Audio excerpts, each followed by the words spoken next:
हाय hello good morning. Shri Swami Samarth. स्वागत आहे प्रत्येकदा तुम्हा सर्वांचं नवीन व्हिडिओमध्ये. तर कशा आहात मंडळी? मी आशा करते तुम्ही स्वस्त असाल आणि मस्त असाल. तर आज ना आपल्याकडं मस्त असं कडक ऊन पडलेलं आहे आणि सकाळी सकाळी बघा कपडे आज इतकी सकाळी म्हणतात ना, ज्याची त्याची किंमत जेव्हाची तेव्हा कळते. तेच झालं माझ्यासोबत. मी उन्हाळा होता, कपडेला मला 5 वाजायची धुईला, 5 कधी 3 कधी असं धुईची, म्हणजे टायमिंग कधीच नाही. आज आज सकाळी बरोबर मी 10 वाजता कपडे धुवून टाकले, म्हणजे ज्याची त्याची किंमत जेव्हाची तेव्हा कळते. बऱ्यापैकी टावेल वगैरे सगळे माझ्या वाढलेले आहेत. आणि इकडे पण कपडे, पण हवा खूप आहे तर काय होतंय ना, ते काय म्हणते, ते चिमटे जरी लावले ना तरी पण ते एका जागेवर होऊन बसतात. आणि हे सगळे असे एका जागेवर, मग ते काय म्हणतात ना, मला सुटसुटीत करायला लागतात, त्यांच्यासाठी वार बाहेर यायला लागतं.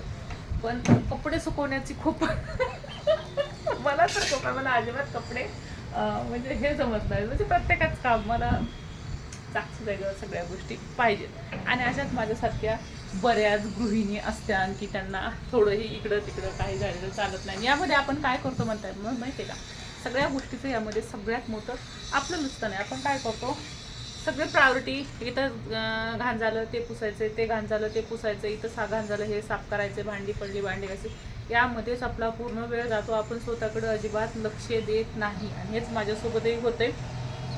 पण सगळ्या गोष्टी होऊन गेल्याच्या नंतर माझ्या लक्षामध्ये येतंय. आता माझं पण बघा, आणि अशा बऱ्याच जणी आहेत बरं का. मी बऱ्याच जणींचं हे केलेलं आहे, पाहिलेलं आहे बऱ्याच जणींचं. तर चला असो, हे प्रत्येकाचंच घरामध्ये असणार आहे. तर मला मी आज बोलणार आहे एका विषयावरती की मला एका ताईंनी कमेंट केलेली आहे.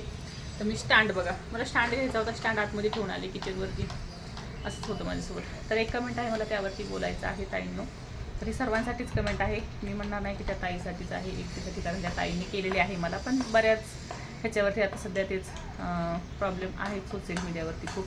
कारण कसं झालं ना, सोशल मीडिया म्हणजे एक असं माध्यम झालं आहे की तर चांगल्या गोष्टी आहेत, वाईटही गोष्टी आहेत. म्हणजे चांगले बी आहेत, म्हणजे दोन्ही आहेत, चांगले आहेत वाईट आहेत. ज्यांना चांगलं घ्यायचं ते चांगलंच घेतात, आणि ज्यांना वाईट घ्यायचं ते वाईट घेतात. म्हणजे प्रत्येक आहे, याचा फायदाही आहे आणि नुकसान आहे, दोन्ही आहे सोशल मीडिया आहे म्हणल्यावरती. पण मला तर वाटतं आपण याचा फायदाच करून घेतला पाहिजे. तर असेच एका ताईने मला कमेंट केलेली आहे. तर त्या ताई विवाहित आहेत, आणि विवाहित आहेत. आता कसं काय देऊ त्या नात्याला नाव तरी काय देऊ, आता तुम्ही समजून घ्या. थोडक्यात बोलणार आहे मी, जास्त वेळ तुमचा अजिबात घेणार नाही, कारण खूप मोठा व्हिडिओ पाहिला बनवला तर तुम्ही काय ती बघणारही नाही. त्यामुळे अगदी थोडक्यात बोलणार आहे. तुम्हाला जर वाटलं की ताई नाही आम्हाला पुढं मी सांग काय झाले, तर मी नक्की सांगण्याचा प्रयत्न करेन. अगदी थोडक्यात सांगत आहे सर्वांना. तर हे बघ ताई, त्या ताईची कमेंट अशी आहे की एक व्यक्ती आहे, त्या व्यक्तींचं आणि तिचं फेसबुकवर हाय हॅलो बाय हे चालू झालं. फेसबुकवरती अकाउंट आहे त्या ताईचं. तर तिथून त्यांचं चालू झालं. त्या ताईचं मी नाव वगैरे काही घेणार नाही, आणि जे दादा आहे त्याचंही नाव वगैरे काही घेणार नाही. म्हणजे त्यांनी मला शेअर केलं तर मी काय असं त्यांचं नाव वगैरे काही घेऊ शकत नाही. पण मला वाटलं की यावरती व्हिडिओ बनवायला पाहिजे, कारण आता सध्या कंडिशन खूप खराब आहे. आता सध्याची सत्य परिस्थिती आहे. हे बघा ताईंनो, हाय हॅलो हे इथपर्यंत ठीक आहे, पण तिथून पुढं अजिबात जाऊ नका. कोण कोणाची साथ देत नाही. तुमचं लग्न झालेलं आहे, तुमचे मुलं आहेत, होईल तितकं तुमच्या मुलांकडे लक्ष द्या, तुमच्या नवऱ्याकडे लक्ष द्या. हा मान्य आहे. आता काय होतं ना, वरचीवर जसं जसं वेळ जाईल तसं पुरुषांना ते त्यांच्या कामामध्ये व्यस्त होतात. तर आपलं वाटतं की ते आपल्याला वेळ देत नाहीत, ते आपल्यासोबत बोलत नाहीत, आपल्यासोबत हे करत नाही. पण समजून घ्या, ते तुमच्यासाठी, तुमच्या मुलांसाठी कमवतात, त्यासाठीच घराच्या बाहेर पडतात. आपणही त्यांना समजून घेतलं पाहिजे. ते नाही आपल्याला कधी बोलत, आपण त्यांना बोलायचं. पण हे बाहेरच्या माणसांचं त्यांचं कामच आहे.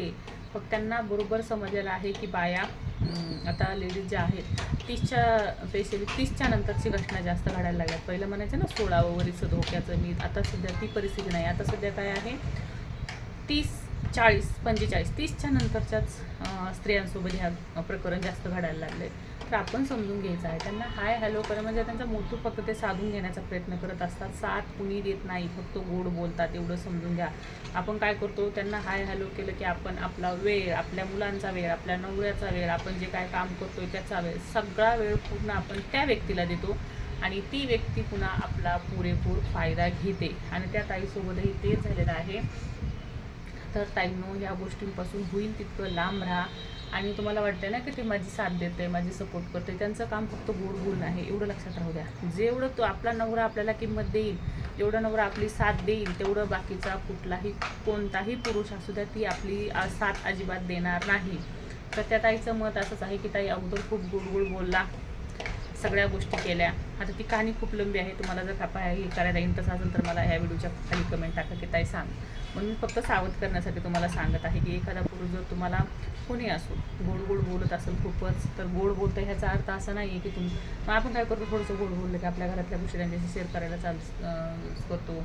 माझ्या घरात मला असं बोलतो, तसं करतात, माझं कोणी ऐकत नाही, किंवा काही इतर काही जी गोष्टी असतात आपण शेअर करू त्याच गोष्टीचा फायदा घेतात. तर सावध राहा, कारण सोशल मीडिया आहे ही कोण कुठला बाबा येऊन तुमची काळजी करणं, तुमची केअर करणं आणि तुमच्यावर प्रेम करणं शक्यच नाही. जेवढा तुमचा नवरा, मी तर म्हणेल बेवडा असू द्या, खरं सांगते, बेवडा असू द्या, पण लपडे करणारा असू द्या, खरं सांगते, नवरा ती नवराच असतं शेवटी. ताईनं या गोष्टीमध्ये बायांनी खूप आपलं स्वतःचं आयुष्य बर्बाद करून घेतलं. 2-2, 3-3 मुलं सोडून बाया घर सोडून गेलेल्या आहेत, त्यानंतर त्यांना पस्तावा होत आहे. आणि या ताईचंही तसंच चालू आहे. तर या ताईंचं म्हणजे घर नाही सोडलं, या ताईंनी या ताईच्या अगोदर डोळे उघडलेले आहेत. तर ती कहाणी मी तुम्हाला नंतर सांगणार आहे. तुम्हाला इंटरेस्ट असेल तर. फक्त मी हे तुमच्यासाठी सांगितलेलं आहे की कोणी जर तुमचं असं असेल सोशल मीडियावर हाय बाय आहे तर सावध राहा. तो समोरचा व्यक्ती कसा आहे ओळखून घ्या. जास्तच गोड बोल्या असत ना, खूपच गोड बोल्या, मग तर जास्तच सावध राहा. आणि 100% खरं आहे, गोड बोल्यापासून जास्तच सावध राहा.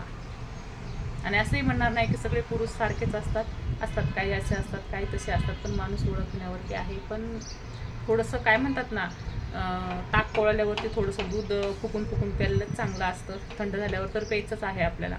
त्यामुळे ते थंड होण्याची वाट बघा. लगेच काय म्हणतात ते गरम आहे आणि त्यावरती हातोडं मारणं जरुरी नाही. आधी समोरची व्यक्ती समजून घ्या कशी आहे, काय आहे, तेव्हा आपल्या घरातल्या जे गोष्टी आहेत त्या शेअर करण्याचा प्रयत्न करा.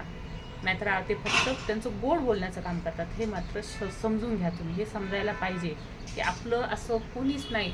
ते फक्त फ्रेंडशिप करणार, तुमच्याशी बोलणार, त्यांच्या घरातल्या कहाण्या शेअर करणार. आणि तुम्हाला काय माहिती ती कहाणी खरी आहे का खोटी आहे, तर त्या समोरच्या व्यक्तीनं जर तुमच्याशी शेअर, आणि अशा किती जणीला त्या कहाण्या सांगितल्या असतील. तर त्यामुळे कोणावरही विश्वास करण्यापेक्षा आधी स्वतःच्या घराचं हे काय, स्वतःच्या घरातल्या गोष्टी बाहेर इतर कोणालाही सांगू नका आणि कोणावरती ताईनं विश्वास ठेवू नका. तर व्हिडिओ छोटूसा बनलेला आहे, नक्की पहा. आणि पुढचं त्या ताईचं काय झालं माहिती पाहिजे असेल मला तर नक्की कमेंटमध्ये सांगा. तर श्री स्वामी समर्थ सर्वांना.